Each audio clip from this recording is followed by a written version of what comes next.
Welcome into another edition of the Bears Den. I am Saul Rodriguez, joined as always by Shawn Sierra.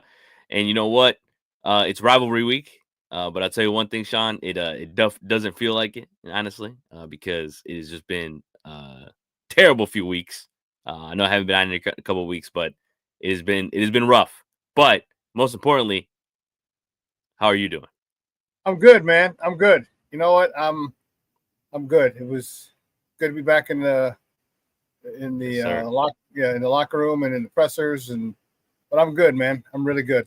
Things are going well. Yourself? Hell yeah. No, yeah, pretty good. That's like I said, most importantly, right? It's like, our teams are gonna let us down, but at the end of the day, we're fine and we live to see another day. And that's how I think about it, especially this week, because we're gonna need it. Despite everything going on, so many different games that are going like, Steelers, Ravens, but our game at the end of the day with the Bears and Packers, I think will still be a competitive game, but we'll get right into what just happened over the last few days. And that's a lot. That's the Bears Yeah. losing to the Patriots, the Bears firing Shane Waldron, the Bears have a new offensive coordinator in Thomas Brown. So first and foremost, we'll get right into it. We won't be too long on it, but really, when you look at the Patriots game, it was a disaster class, to say the least. But kind of what in your eyes was the main thing that went wrong there? Because it was a little bit of the same. It wasn't anything like drastically different. But we talked about this all off season, and we looked at the schedule, and we're like, yeah, 6-3 after this. Like we got to be at least 6-3, and blah blah blah. And they sit here at 4-5, um, with three straight losses. What did you think went wrong against the Patriots? They came out flat. This was a poor, the Washington game. Washington beat us 3 times. Yeah. Washington literally beat us 3 times. And there were so many different things. And this is a scathing indictment on Coach Eberflus on how you should not coach a team.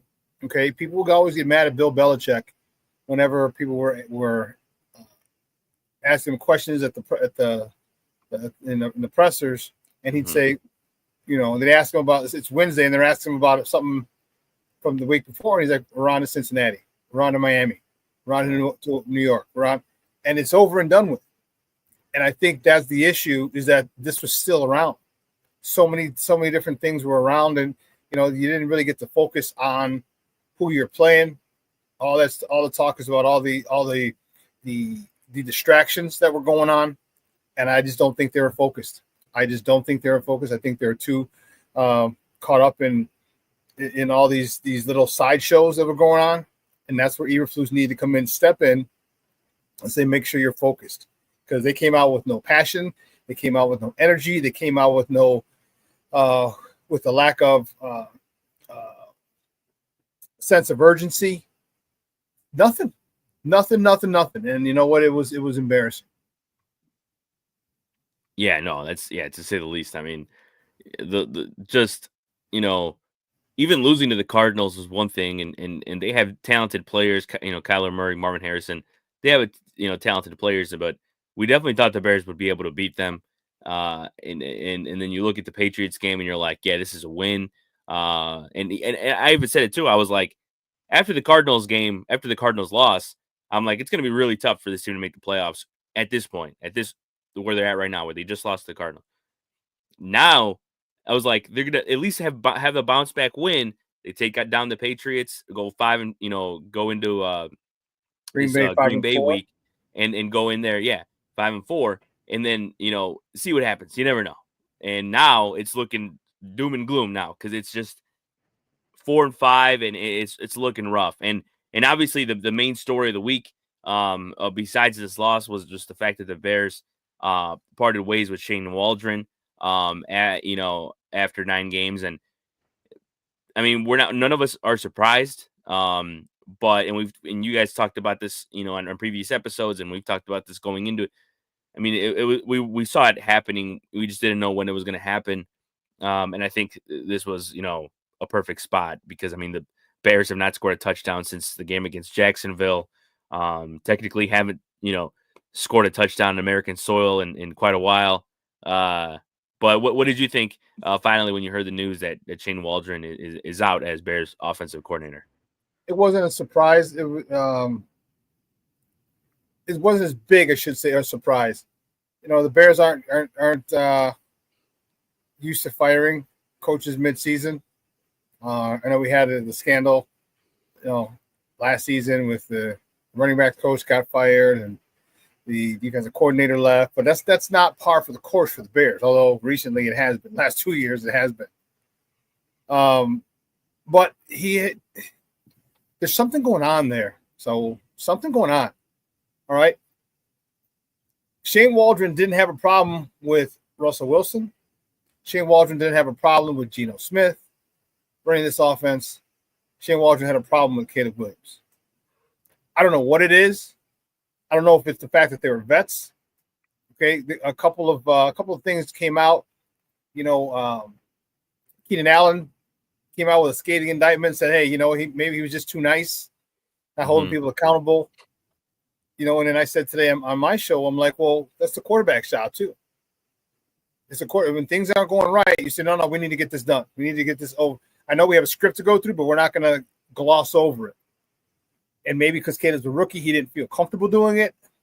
But, he was just too nice. And according to Keenan Allen, and that sucks, because like you said, he had no problem with Russ, no problem with Geno, but he had a problem here. And, one of the things that I think that they did, and I mentioned it earlier, and I never really thought about it again, is when they said, well, we're throwing a whole lot at Caleb.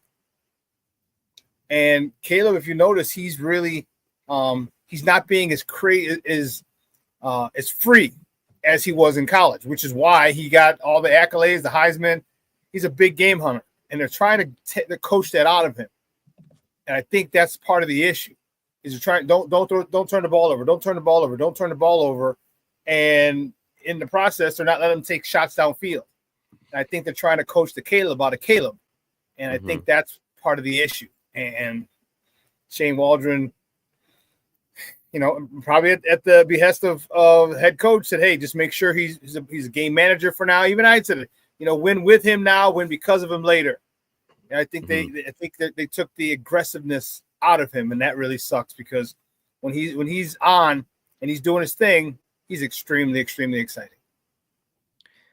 Yeah, and I think that's what most people are talking about right now is the fact that you look at how Caleb's played, and you look at how a lot of the times he looks risk averse. A lot of times he looks makes a risky play, and it's all that. It's a mixture, and then it's like he's holding the ball too long. He's throwing into he's throwing it over wide receivers and all this, and also too, I keep hearing too is that people are saying that that they have him play a certain style, and the wide receivers are just not winning their routes. They're not beating the cornerbacks. They're not winning their one-on-ones. And how do you see that? Like, is it when you watch the Bears offense, like, is it do the wide receivers have to do a little bit with it too? Like, is it part of just the whole thing? Is it all encompassing? Is it just like the wide receivers are not fully executing what they have to do as well? Because some plays, yes. Do we see some plays where Caleb could get the check down and he just he does not? But when you look at guys, DJ Moore is, as I think I've said this before, he's on pace for a career, one of his worst years of his career, if not his worst. But how do you look at it from the wide receiver perspective? Because those going into the season, right? I mean, we looked at it, we're like, damn, DJ Moore, Keenan Allen, another year commit. You got Roma Dunze, top 10 wide receiver in the draft. Like, what do you see from that perspective from wide receiver? I'm gonna get real football-y on you. Okay, really football on you. The routes were not married to the dropbacks. Okay, by that I mean he's taking 3-step drops, and you're running intermediate routes. So many times we saw Caleb's at the top of his route, and the wide receivers are still in the middle of their routes. I mean, he's at the top of his drop, and the wide receivers are in the middle of their routes. They're not ready to break. They're in the middle of it. That's poor coaching. You got to get those married. So when he hits that 3rd step or that 5th step, either it's 1, 2, 3, 4, 5 throw, or 1, 2, 3, 4, 5 hitch throw.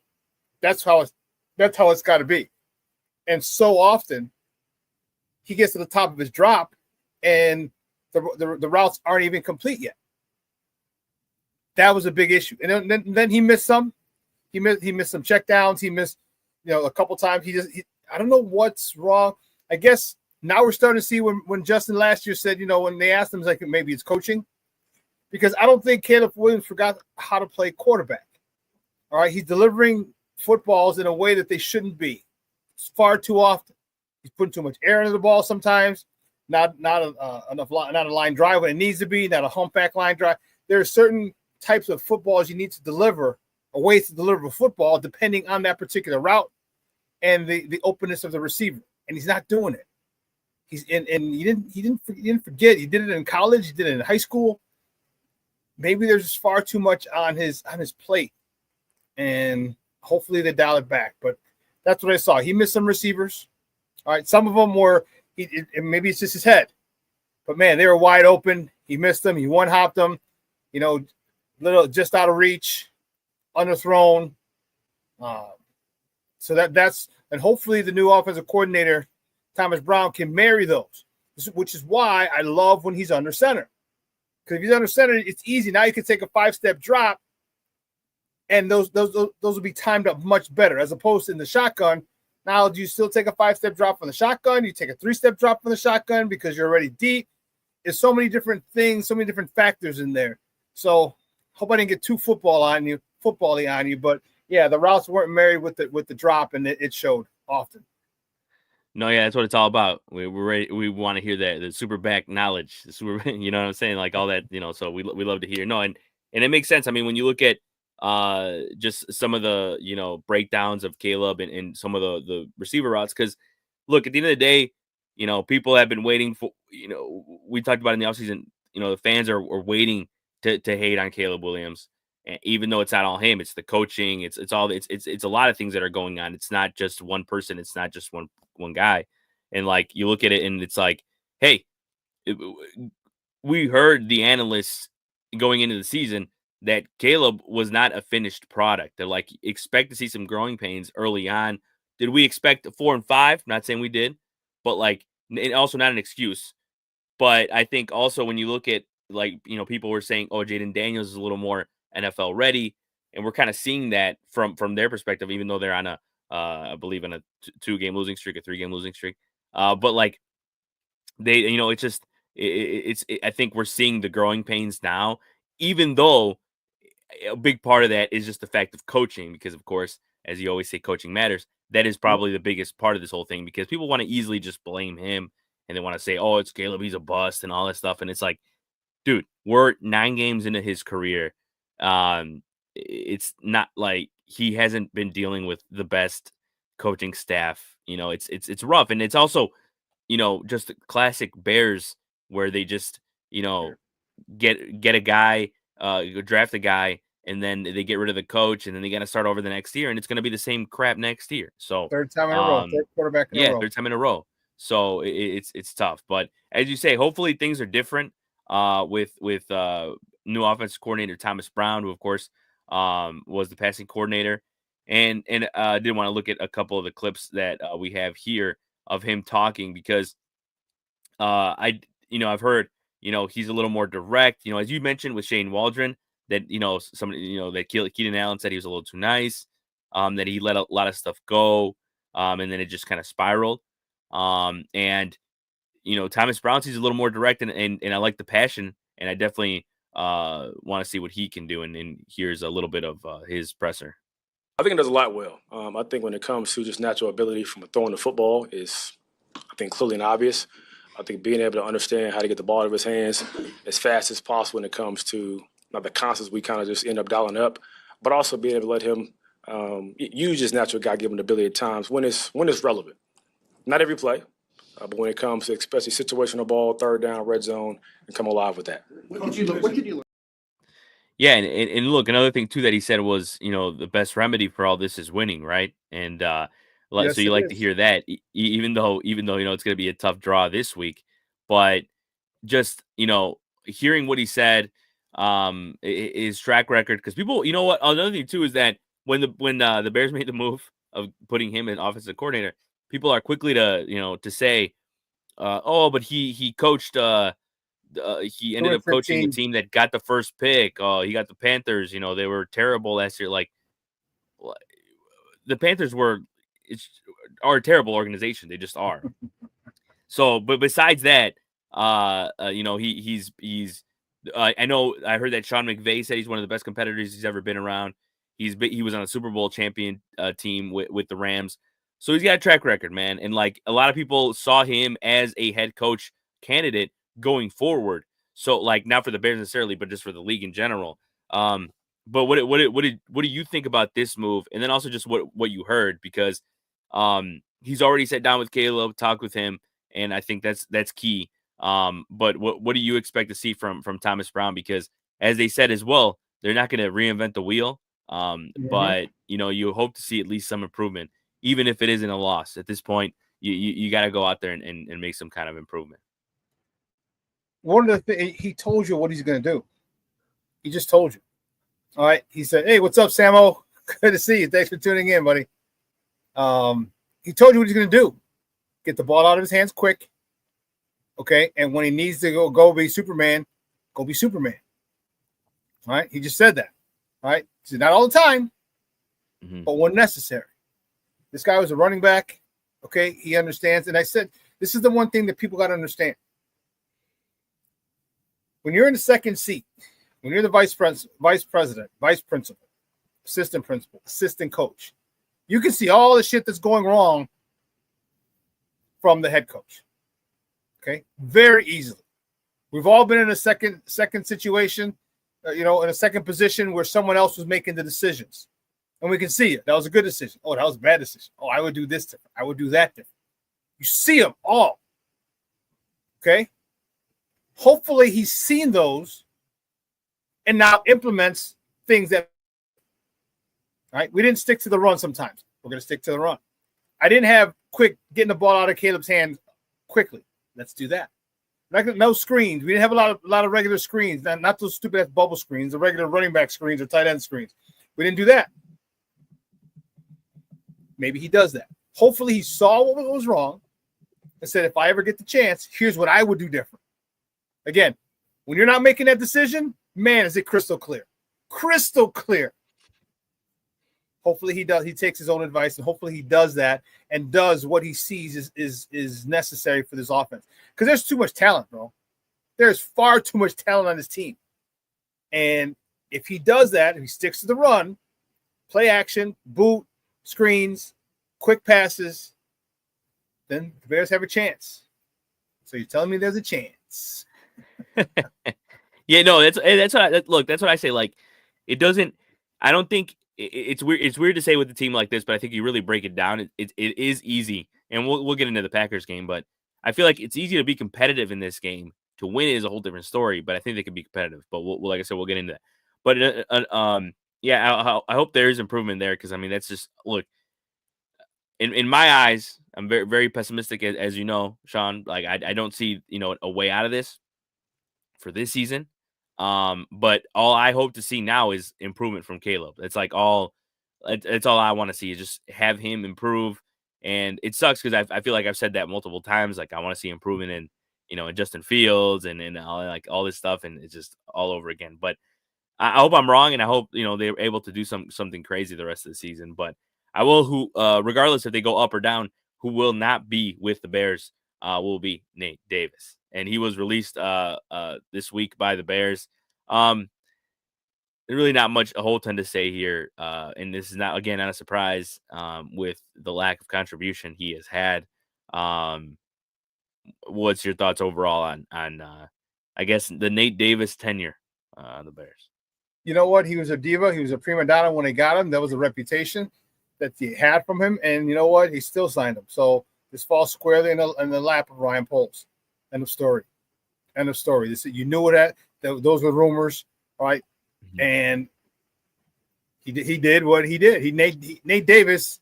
That's all he did. He was just himself. Mm-hmm. All right. He came up. He wasn't on the injury report at all last week. At all.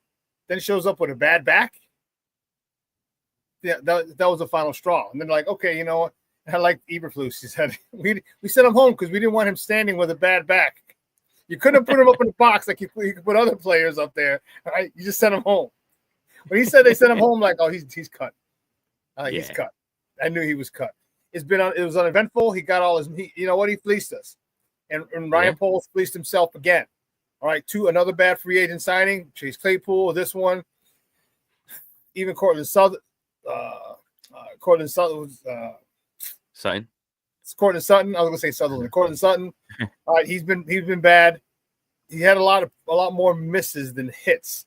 All right, Sweat was a hit, obviously. Billings was a hit, obviously. You know, before he tore his pec.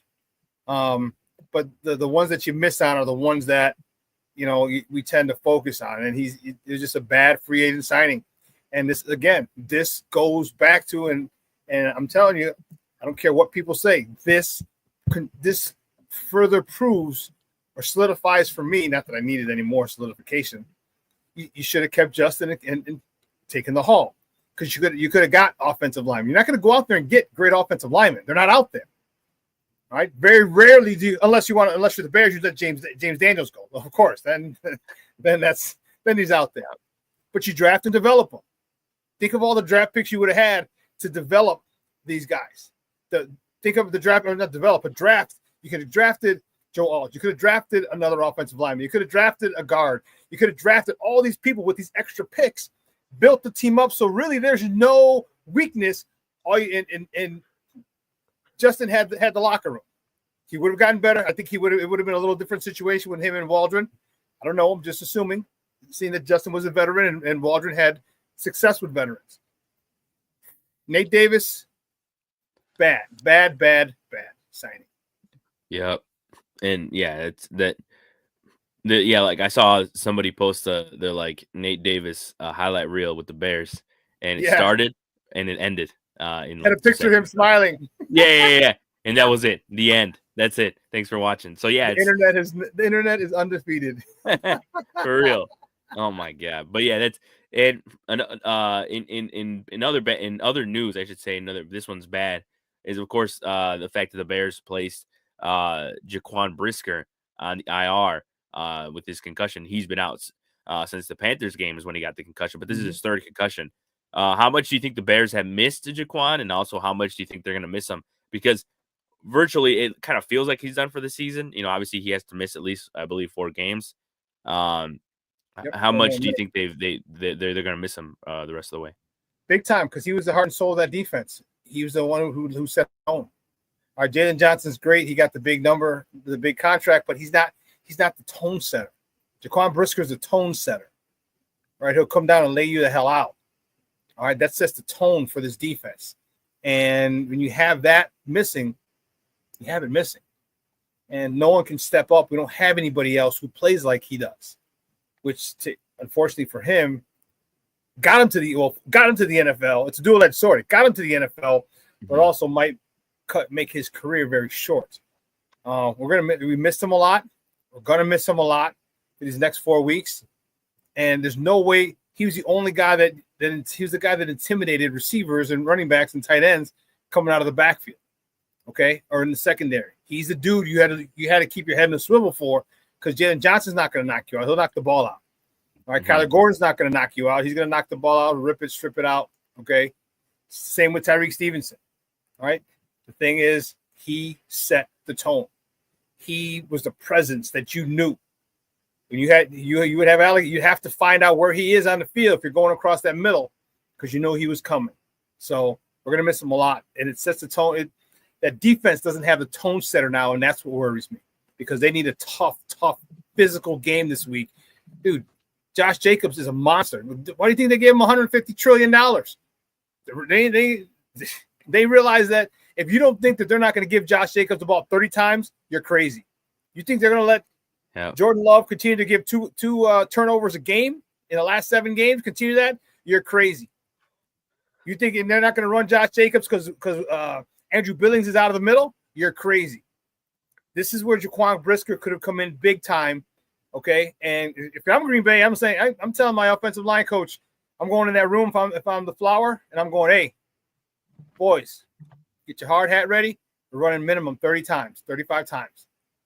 And there's probably an explosion of excitement for that offensive lineman. We're running this ball 35 times minimum. Yeah, and you mentioned that, and it's like you always feel that the opposition knows what they have to do against the Bears. And like, for example, they can't run the ball, or sorry, excuse me, they can't stop the run. The other team's gonna is gonna run the whole game, and it's like if the if the opponent can do that, why can't the Bears execute that type of thing? And it's like you look at their opponent, what they it's just it's why the did we whole run thing. against Indy when they were giving up 250 yards a game? Right. Let's let Caleb throw the ball 50 times. Right, and it's just like it doesn't make any sense. So, you hope they can do that this week. So, and yeah, let's get into it. I mean, we all know what's there right around the corner, and it's the Packers. And we saw this game circled on our calendars, and we were hoping it'd be at a better spot, and the Bears would be in a better position, but it's here, and no matter where the Packers are, because of course, they're sitting at 6-3, and there's been times where they actually haven't looked that great. I mean, you look at the Lions game, they didn't, on the third, they didn't look that great. They're coming off a bye. Granted, they're coming off a bye, but there's been a couple situations where they've lost both of their divisional games so far.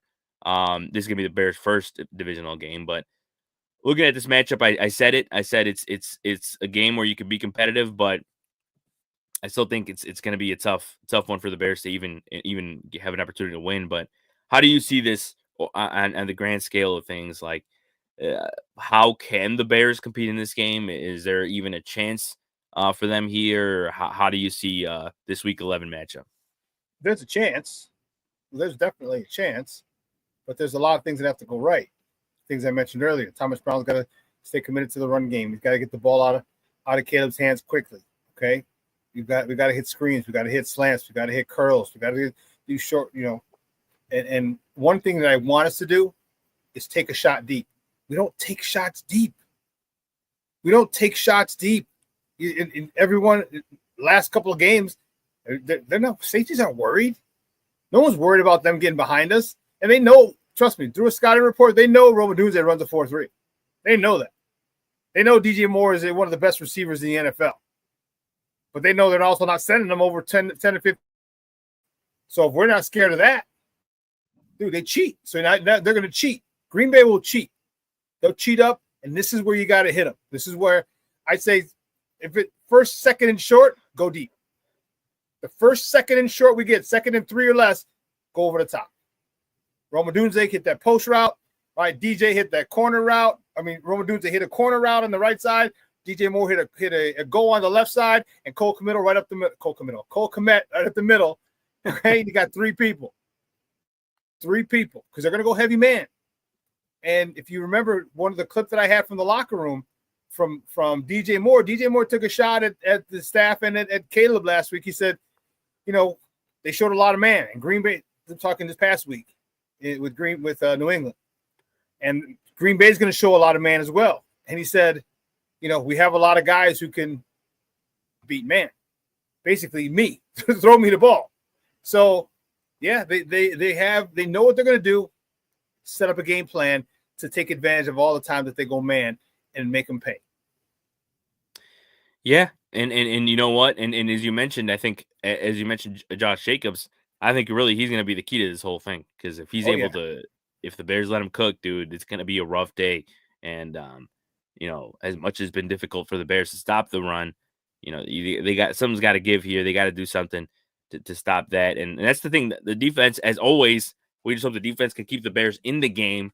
This almost feels like the Texans game where it's just stay in the game and give the offense an opportunity to, be able to score some points and maybe squeeze out something. But yeah, it's feeling grim, but you never know. Like you said, there's a chance. Hopefully they're able to take care of that, because it's gonna be a tough one, man. And I mean, you look at it from the situation too, from outsider looking in. I mean, 10 straight losses to the Green Bay Packers. I mean, the last time the Bears beat the Packers, Mitch Trubisky and Matt Nagy were holding it down for the Bears. So it's going to be rough. The thing that we really miss is that Washington game. All right, the Washington game where we came down, we needed a touchdown to win, and we got it. All right, we got it. It wasn't a field goal. It wasn't a 50-yard field goal, 55. We needed to go down and score a touchdown. We went down, and we got it. And it had the defense held up. They took that comeback win away from Caleb Williams. The confidence that sucked out of him was huge. Because how many times have we said, man, we don't have in the fourth quarter, we don't feel confident. We got to go down and score for the win. We need a touchdown. We don't feel confident. Yeah. Okay, but now we have, as Coach Eberflus says, we would have video evidence of us going down the field, needing a touchdown, going down the field in under 4 minutes, and getting it done. He took that from him, and that would have been a huge, huge, huge boost of confidence for Caleb, boost of confidence for this offense in Caleb, and a huge boost of confidence for this defense and the offense in Caleb. And they screwed that up big time. Yep, and like I said, and this is also going to be a big game for the Packers because they know that they got to make some ground, gain some ground in the NFC North. They know how good the opposition is going forward. And like I said, they're 0-2 in divisional games, so they know they got to win one. They got to pull one out. So they're not going to go in there dilly-dallying. They're going to try to go out there and beat the Bears and beat them good. Oh yeah. And before we go, let's look around the league and a couple other things I didn't want to break down. Of course, the Chiefs are still undefeated, man, 9-0. Wow. And just crazy, man. And they're just so good. And the way that they play, I feel like, is almost to a point where it's like we know what's going to happen. Short passes, another first down. It's just like quick and easy. They nickel and dime you to death. Yeah. Seriously, yeah. Third and 4, and they get 4.5. Third and 5, they get 5.5. You're like, son of a gun. You know what I mean? They keep the defense on the field, okay? And that the longer you keep them on, and they made it by that much, and it's like first down, and that demoralizes the defense when you have them, and you let. Exactly, yeah, and it's like also it doesn't help that they got DeAndre Hopkins, he's looking good, and he's starting to help him out, and I feel like it kind of alleviates the pressure from a guy like Xavier Worthy, who's a rookie and trying to make his mark in the league, and I feel like he'll find his groove soon enough to get back into it. But the question I wanted to ask you was, people say the Chiefs are the best team in football. It's an easy thing to say. They're 9-0.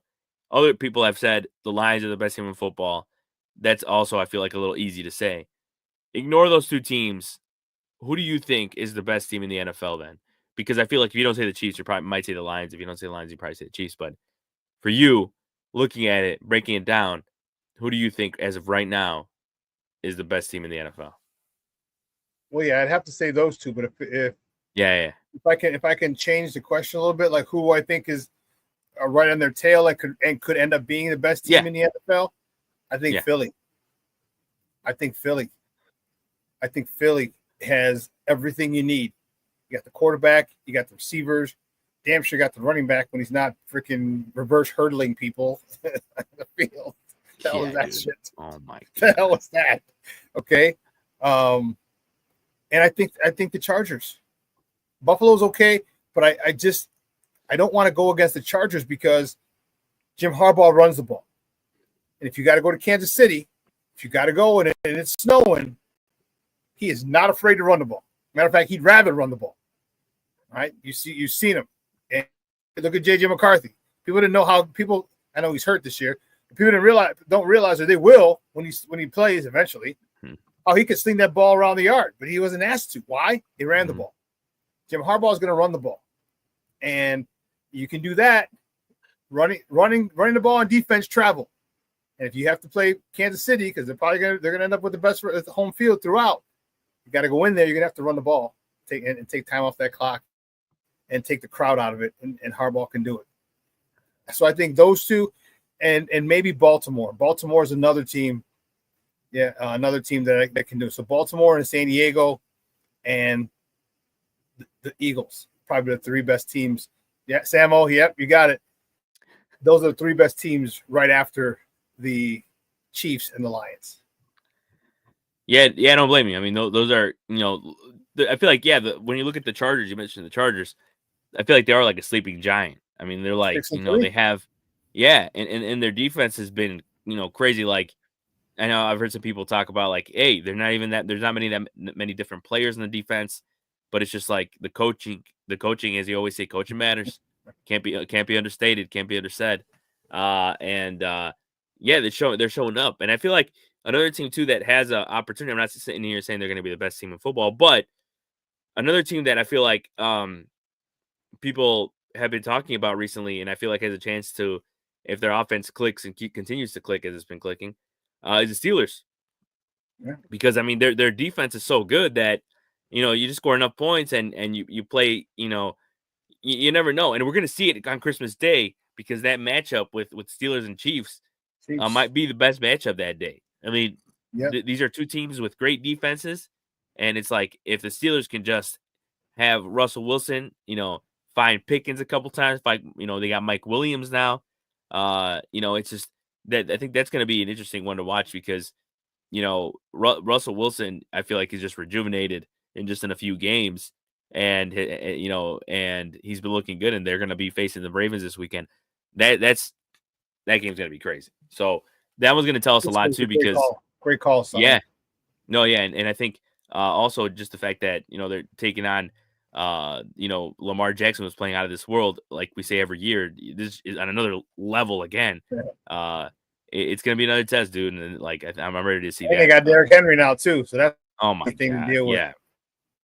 Yeah. If you ever just want to win some money, just bet Derrick Henry touchdown every week, and you could lay it over to the next week. And he's like McCaffrey last year, just automatic, scoring touchdowns. And it's like, dude, it's crazy. And I will say, you mentioned the Eagles too.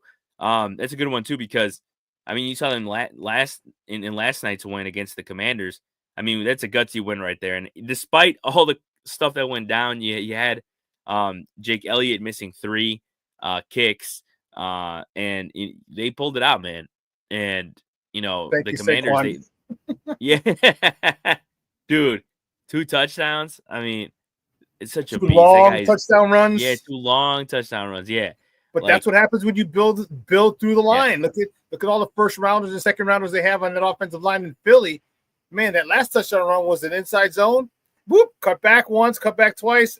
That was it. It was gone. Not untouched for like 40-something yards, 50 yards. Man, yep. And it's like you look at that type of thing. It's the type of thing that makes you look at me like, man, why can't the Bears offense be like that, man? It's just like clean and doing that stuff. And it's like, yeah, when they're and we've seen them obviously because they've been perennial playoff team, and it's like they ended the season rough last year, of course, and lost to the Buccaneers, but they definitely have a chip on their shoulder this year, and they want to prove to people how good they really are. And if they can execute and be out there, the Eagles are going to go far, and they're going to be a big be a big player in the playoffs. But yeah, other than that, I mean, you look at the rest of the division, the rest of the teams in the league, and it's like there are teams that there's a lot of 6-4 teams. I mean, Texans, the Falcons, the Cardinals, and it's just all over the place. But last thing I'll ask you, and it's one thing too that I feel like a lot of people have been talking about, is the Cowboy stuff. It's just a whole mess, man. I mean, you talk about the Bears mess is one thing, right? But then you hear the Cowboys stuff, and it just it doesn't make you feel better, but you're like, damn, they actually might have it worse than the Bears right now. Because I mean, it makes you feel better. Like Dak's out for the rest of the season. They got Cooper Rush. They decided between Cooper Rush and Trey Lance, and then he looked terrible last week. Cooper Rush did. And then, you got the whole sun and, with the stadium. And what are your thoughts on that whole situation in Dallas? Because it's rough. Dude, that's a train wreck, bro. That is a train wreck. Yeah. And, just when you thought it was bad here, it's always worse somewhere else. And it's a shit show in Dallas. I mean, look at all the money they gave Dak. What was it 60, 70 million he's getting? All right. He just reset the market, and now he's out for the rest of the year. All right. So, and they weren't that good to begin with. So, it's a mess. And Jerry just continues to do what he wants. He's a billionaire who does what he wants because he's a billionaire. He doesn't know how to run a team. He was fortunate to have Jimmy Johnson win those 3 Super Bowls for him, even though Barry Switzer coached the last one. They were all Jimmy Johnson's picks. Those were all Jimmy Johnson's guys. Okay, and they are an embarrassment. They're a couple franchises that are embarrassing. Bears are one. Let's not get it twisted. The Bears are one.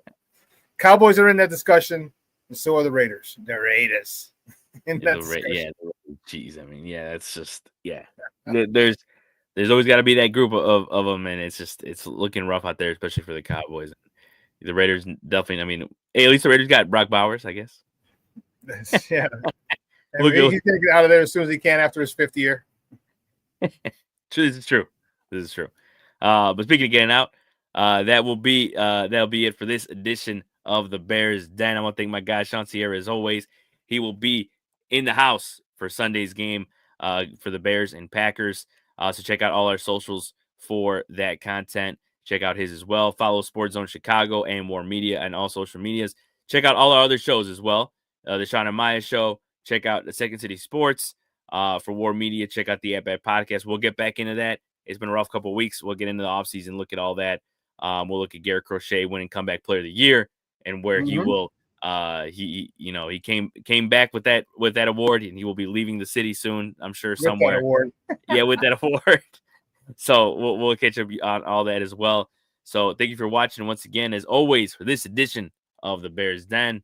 Until next time, everybody, have a good one.